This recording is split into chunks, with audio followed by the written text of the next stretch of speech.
محمد علی فیضی صرف نعت خواں نہیں ہے، مجھے بھی بہت بعد میں پتا چلا بہت اچھے قاری کا نام محمد علی فیضی ہے۔ یہ بات الگ ہے، ابھی میرا ان پہ قرضہ ہے، یہ ادھاری ہے میری۔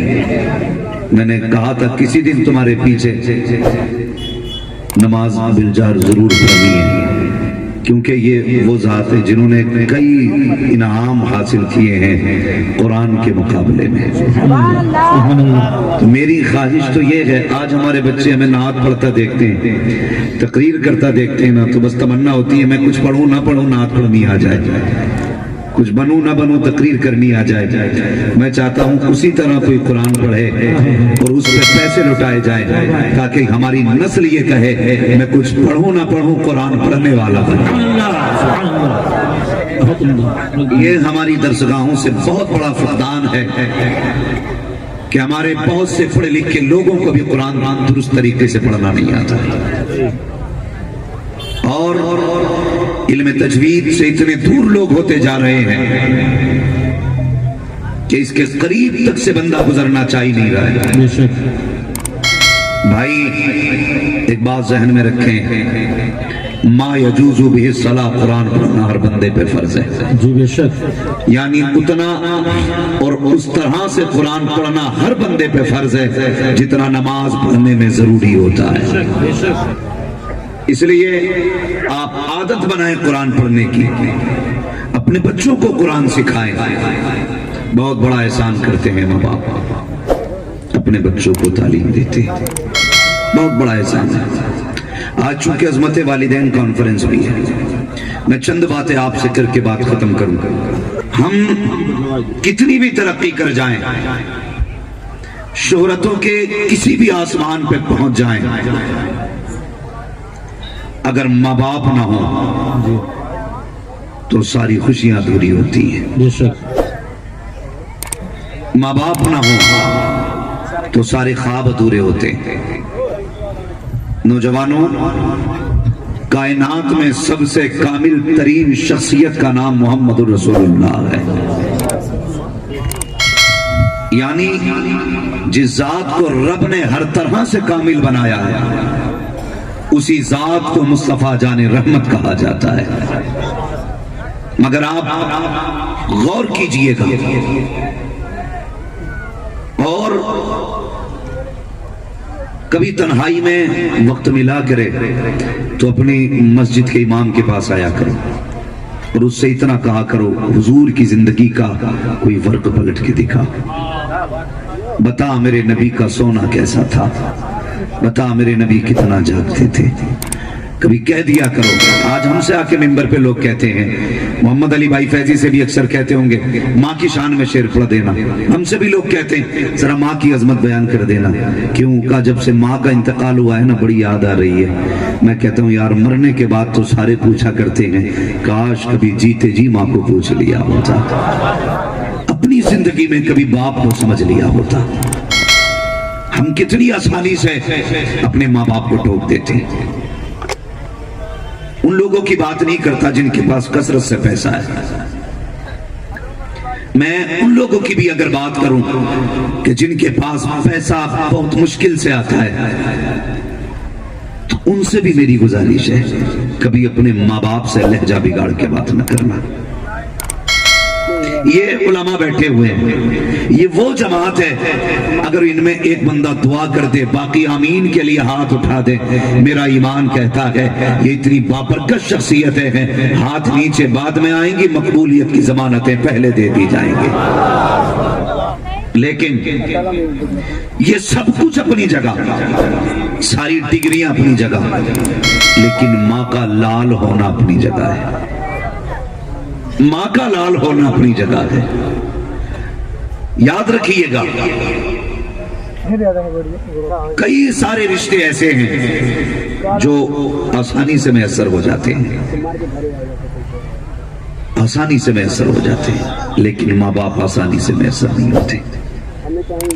یہ بڑے بڑے لوگ ہیں، صوفی صاحب قبلہ، لوگ یہ سوچ کے ہاتھ چومتے ہیں کہ ہاتھ چومیں گے انشاءاللہ نیکی ملیں گی، اور ان کا سوچنا سمجھنا درست ہے۔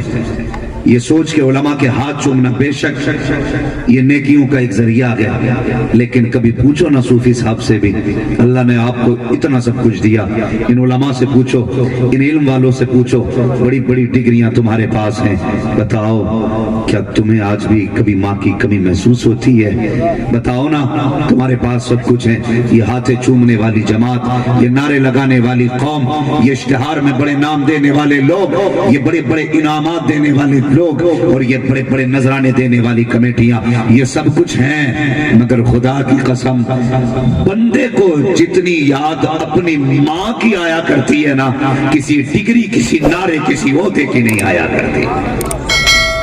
ہاتھ چومتے لوگ، بڑے بڑے نعرے بھی لگتے ہیں، لیکن میں ایک سچی بات کہتا ہوں، ہاتھ چومنے میں اتنا سکون نہیں آتا جتنا سکون ماں باپ بیٹے کا نام لے کے آواز دیں تو اتنا سکون ملا کرتا ہے۔ شاعر اہل سنت ہونا بڑی بات ہے، خطیب ہونا بڑی بات ہے، مدرس ہونا یہ اپنی جگہ ہے، لیکن ماں کا گڈو کہہ کے آواز دینا یہ اپنی جگہ ہے، ماں کا پپو کہہ کے آواز دینا یہ اپنی جگہ ہے۔ آج ماں باپ دوا کا پرچہ نکال کے دیتے ہیں، لے بیٹے یہ دوا نہیں ہے، تو بندہ پڑھنے سے پہلے نا اسے یوں مڑوڑ کے نا ماں کے منہ پہ پھینک کے کہتا ہے تم کبھی تو چین سے جینے دو، مجھے کبھی چین سے رہنے دو گے کہ نہیں؟ جب سے میں دنیا میں آیا ہوں میں نے چین نہیں دیکھا، تم مجھے چین سے نہیں رہنے دینا چاہتے ہو، خدا کی قسم ذرا دل پہ ہاتھ رکھ کے بتا، پوچھ ان علماء سے تو نے کتنی پریشانیوں میں ماں کو مبتلا کیا ہے، کبھی محسوس کیا تو نے کہتے ہو تم نے میرے لیے کیا کیا ہے؟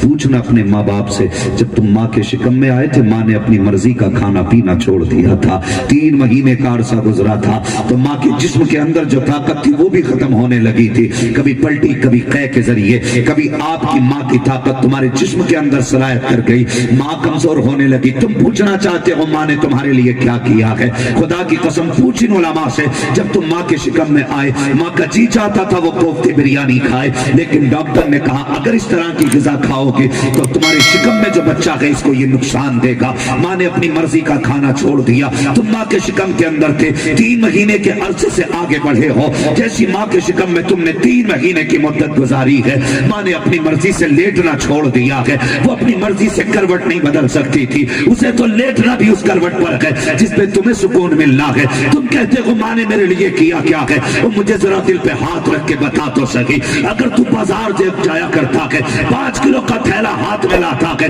گھر میں آنے کے بعد تھیلا الگ جوتا الگ، کہتا پانی پلایا جائے کھانا دیا جائے، گرمی لگ رہی ہے میرا حال نہیں دکھ رہا ہے، وہ مجھے بتا تو سکی، تو 2 کلومیٹر سے 5 کلو کا تھیلا لے کر کے آیا تو تیرے حال بگڑ جاتے ہیں، اس ماں کو سلام کر جس نے تیرے جیسا وزنی بیٹا 9 مہینے شکم میں رکھا، لیکن کہیں پھینکا نہ تھا، کہیں تجھے ڈالا نہ تھا، بلکہ اپنا لاڈلا سمجھ کے تجھے سنبھال کے رکھتی رکھی۔ او یار تم خدا کی رحمت پر جتنا ناز کرو کم ہے، اور امیر وہ نہیں ہوتا جس کے پاس دولت ہوتی ہے، امیر وہ ہوتا ہے جس کے پاس ماں کی محبت ہوتی ہے۔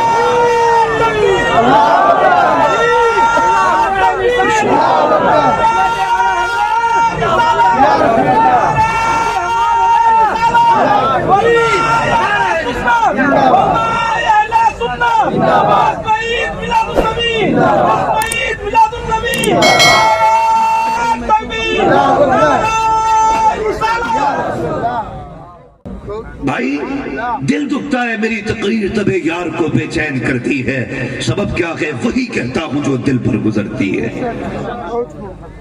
ہاں ہمارے لیے ہوٹلوں میں گرم گرم ہر طرح کے کھانے، لیکن ماں کے لیے باپ کے لیے بڑھاپے میں ایک تازہ چپاتی بھی نہیں۔ مجھے بتایا جائے، ماں کہتی ہے بیٹے ذرا بہو کو سمجھا، ایک روٹی گرم دے دیا کرے، تو کہتا اچھا کہہ کے دیکھوں گا، یہ لہجے ہوتے کہہ کے دیکھوں گا۔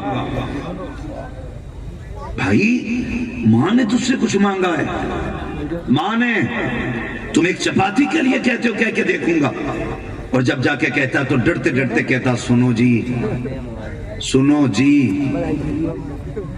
تہذیب دیکھیں بیوی کے قدموں میں کھڑے ہو کے کہہ رہے سنو جی، بدتمیز بولنے کو نہیں کہہ رہا ہوں میں کہہ رہا ہوں جس ادب سے تو بیوی کو آواز دیتا ہے نا، کبھی اسی ادب سے ماں کو بھی آواز دے لیا ہے نا بھائی۔ میں ایک بات کہتا ہوں، ہم اپنے مقدر پہ ناز کرتے ہیں کہ رب نے ہمیں سنی بریلوی بنایا ہے، اور بریلی کے امام احمد رضا کہتے ہیں ماں کے پاس جایا کرو تو ایسے جایا کرو جیسے رعایا کا کوئی شخص بادشاہ کی خدمت میں جاتا ہے، بادشاہ کی خدمت میں۔ آپ اندازہ لگائیے، اگر مجھے اپنے کسی کاغذ پہ ایک سائن کرانا ہے، تحصیلدار کا انگوٹھا لگوانا ہے یا اس کے دستخط ہونے، تو ہم باہر کھڑے ہوتے، اس کا دربان نکل کے پوچھتا کیا بات ہے، ڈرتے ڈرتے کہتے ہیں صاحب سے ملنا ہے۔ کتنے گر کے بات کر رہے ہو؟ صاحب سے ملنا ہے۔ کہا کس لیے؟ کہا کاغذ ہے، 1 بیسہ زمین ہے، اس پہ جھگڑا ہے، اس پہ دستخط ہو جائے تو یہ کاغذ کا یہ زمین میری ہو جائے گی۔ اور یار تو نے 1 بگلہ زمین کے لیے اس کے دروازے پہ کھڑے ہو کر کے کیسے غلامی کا ثبوت دیا، ہاتھ تو نے جوڑے، گردن تو نے جھکائی، لہجہ تیرا نیچا تھا، جب تو بات کر رہا تھا تب تو نے کہا کہ سائن ہو جاتے تو کام ہو جاتا، اور مجھے بتا تو صحیح تیرے 1 بیگھے زمین کے لالچ نے تجھے اتنا جھکا دیا ہے کہ جس کے دھرم کا پتہ نہیں، مذہب کا پتہ نہیں، عقیدے کا پتہ نہیں، اس کے دربار میں بنا اجازت نہیں جاتا۔ اور مجھے بتا تو صحیح اگر اس کا سائن تجھے زمین دلا سکتا ہے تو ماں کی مسکراہٹ تجھے جنت دلا سکتی ہے۔ کیوں اجازت نہیں لیتا ماں سے؟ کیوں اجازت نہیں لیتا؟ خیال کیا کرو، عزت کیا کرو ماں کی۔ ماں کہتی ہے بیٹے، بیوی سے کہتے ایک چپاتی مل جائے، کہتا میری ماں کو چپاتی دے دیا کرو، تو بیوی کیا کہتی ہے انہوں نے جوانی میں بڑی گرم روٹیاں کھائی ہیں، جو یہ بڑھاپے میں گرم روٹیاں مانگیں گے۔ اور بغیر زبان کو تالا لگا، تیری اوقات کیا کہ جو تجھے اس ماں کے بارے میں بول رہی ہے، تجھے ہوش نہیں ہے۔ یہ جو 22 سال کا ملا ہے تیرے باپ نے پال کے نہیں دیا ہے، اسی بوڑھی ماں نے پال کے دیا ہے۔ یہ جو 18 سال کی کمائی تیرے حوالے کر دی ہے، یہ تیرے باپ کی بوئی ہوئی کھیتی نہیں تھی، یہ اسی ماں کی بوئی ہوئی کھیتی ہے۔ ان کی محنت سے سینچا ہوا درخت ہے جو تیری گود میں ڈال دیا گیا، اور تجھے غیرت کیوں نہیں آتی؟ تو ان کی زبان درازی کرتی ہے ان کے آگے۔ خدا کی قسم، اور نوجوان تجھ سے بھی گزارش ہے، ماں کی عزت ماں کی طرح کیا کرو۔ تم نہیں جانتے ہو، پوچھو ان لوگوں سے جب تمہاری پیدائش کا وقت آیا ماں نے درد کے جھٹکے محسوس کیے، تجھے کیا لگتا ہے اگر تیرے پیر میں کانٹا لگے تڑپ جاتا کہ پیر پکڑ کے بیٹھ جاتا ہے؟ اگر ذرا سا انگوٹھے میں درد ہو جائے ڈاکٹر کے پاس جاتا ہے، پیٹ درد کرے تو الٹرا ساؤنڈ کرا کر کے اپنے پیٹ کی بیماریاں ڈھونڈتا ہے۔ لیکن پوچھ اس ماں سے جب تیری پیدائش کا وقت تھا جو جھٹکے تیری پیدائش پہ اس نے محسوس کیے تھے، بتا تو صحیح کیا ویسا بھی کوئی درد دنیا میں ہوتا ہے؟ نہیں، خدا کی قسم اس جیسا درد نہیں ہوتا ہے۔ لیکن جانتے ہو جیسی درد پہ درد کے جھٹکے محسوس ہوئے، ماں کو لے کر ڈاکٹر کے پاس گئے، ڈاکٹر نے کہا خاتون یا تو یہ مریض بچ سکتا ہے یا یہ بچہ بچ سکتا ہے، بتاؤ کس کو بچانا ہے؟ جب یہ بات ماں کے سامنے آئی ہے، کہا کیا کہنا چاہتے ہو؟ کہا اس کی پیدائش بنا آپریشن کے نہیں ہو سکتی ہے، نارمل ڈیلیوری نہیں ہوگی۔ کہا کیا کرنا پڑے گا؟ کہا پیٹ کاٹنا پڑے گا۔ اب سوچنا ذرا ماں کی قربانیوں کو یاد کر پیارے۔ ماں نے کہا ٹھیک ہے جو چاہو کرو۔ ایک کاغذ لا کے ماں کے آگے پیش کیا گیا، کہا اس پہ انگوٹھا لگا دو۔ ماں تو ان پڑھ تھی، سادی تھی، زندگی میں کچھ نہیں پڑھ پائی، جیسی کاغذ لا کے دیا گیا۔ ماں نے کہا کیا لکھا ہے؟ کہا اس میں لکھا ہے اگر آپریشن کے بیچ میں تیرا انتقال ہو جاتا ہے ذمہ داری ہماری نہیں ہے۔ ماں کی آنکھ میں آنسو نہیں آئے۔ اس بات کو سننے کے بعد ماں کے خاندان والے بھی روئے، گھر والے بھی روئے، لیکن ماں نہیں روئی ہے۔ جانتے ہو کس لیے؟ اسے موت کی فکر نہیں، اسے بچے کی زندگی کی خوشی تھی۔ وہ تو یہ چاہتی تھی میں رہوں نہ رہوں میری اولاد رہ جائے۔ اور خدا کی قسم کتنی ماؤں نے اولاد کے لیے پیٹ کٹوا دیے ہیں، اب اولاد کی ذمہ داری ہے ماں باپ کے لیے اگر ضرورت پڑے تو بیٹے ہنستے ہنستے گلوں کی قربانیاں دینے تیار۔